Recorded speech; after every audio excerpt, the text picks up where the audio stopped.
Si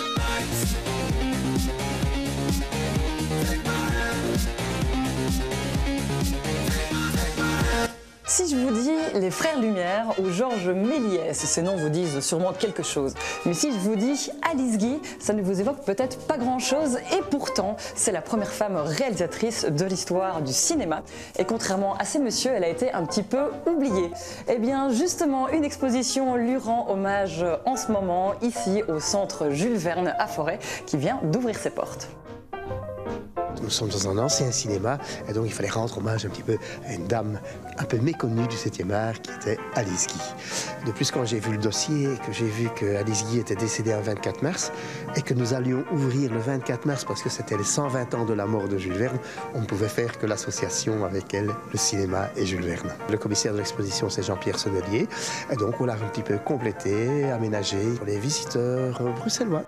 C'est la première cinéaste au monde, hein. Elle a tout inventé, hein. Le playback, le gros plan, du trucage aussi, hein. Le making-of, donc elle a inventé plein de choses dans le cinéma. Et au départ, Alice Guy, elle s'est présentée chez Gaumont comme secrétaire. Ah ben, elle a fait plus de 700 films en fait. Évidemment, c'est énorme, 700 films, mais à l'époque, comme je disais, c'est des films très courts. D'ailleurs, les premiers, on les parle en mètres et pas en temps. Et donc, son premier film qu'elle a fait, c'est La Fée aux choux, donc, qui est un film de fiction qui était tourné derrière les studios de Gaumont à l'époque. Ici, ce sont des images de Madame a des envies, un des premiers films d'Alice Guy.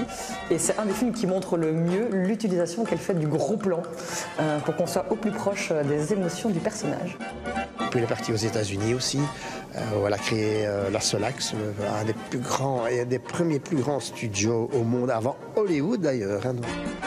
Et dans l'expo, on va découvrir plein de choses. On va découvrir des affiches imaginaires d'Alice Guy, parce qu'à l'époque, il n'y avait pas d'affiches. Et donc là, c'est notre infographiste qui a recréé ces affiches à base des vrais titres d'Alice Guy.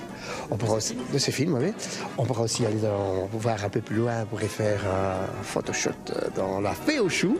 Et puis, vous verrez aussi une partie de ces films, de ces courts-métrages, et aussi les phonocènes. Vous pourrez écouter les premiers films sonores, en fait, qui ont été réalisés par Alice Guy. Et alors ici, on est dans une reconstitution du bureau de Gaumont, ce à quoi il devait ressembler à l'époque, avec des pellicules et l'évolution des logos de Gaumont. Il y a un petit quiz sur la vie d'Alice Guy, et tout ce qu'elle a réalisé, tout ce qu'elle a fait, voilà. Donc vous avez bien suivi l'exposition pour répondre à ces questions de cette pionnière du cinéma. Si vous voulez venir découvrir cette exposition consacrée à Alice Guy, la première femme cinéaste, eh bien ça se passe ici au centre Jules Verne à Forêt et ça dure jusqu'au 29 juin. Bruxelles Bouge, c'est fini. Salut à tous.